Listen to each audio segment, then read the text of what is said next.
One day, John and Jane were in class together, and they turned in a paper, and when they got it back, they each got a grade and an ability score in communication. Dude, what the heck is an ability score in communication? Welcome to the wonderful world of ability-based education! You see, over the past several years, the faculty of Tunxis Community College have been working collectively to identify the abilities that students will need to be successful, whether they plan to pursue a bachelor's degree or employment after leaving the college. 10 general education abilities have been identified, and you will find that instruction and assessment of these abilities are now being conducted in some, if not many, classes.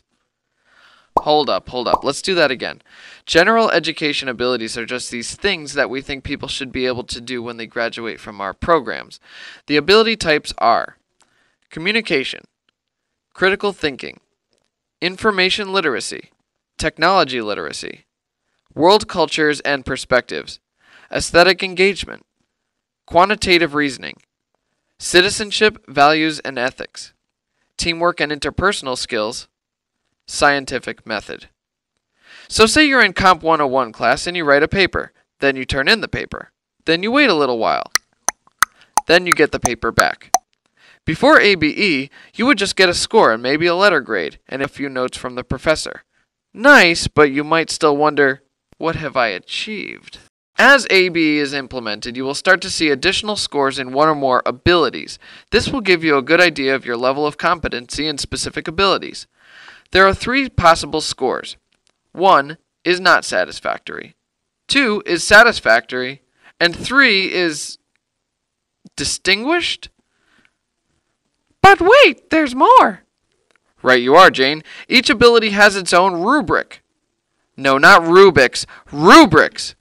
Let's say you got a 2 in one of the communication abilities. So you want to know exactly what that means and possibly what you might need to do to get that coveted distinguished mark. Just hop on the Tunxis website, go to the ABE tab and select Abilities. Find the ability you scored on the grid, locate your score, and presto! A detailed explanation of your level of competency for that particular assessment. I knew you'd dig it.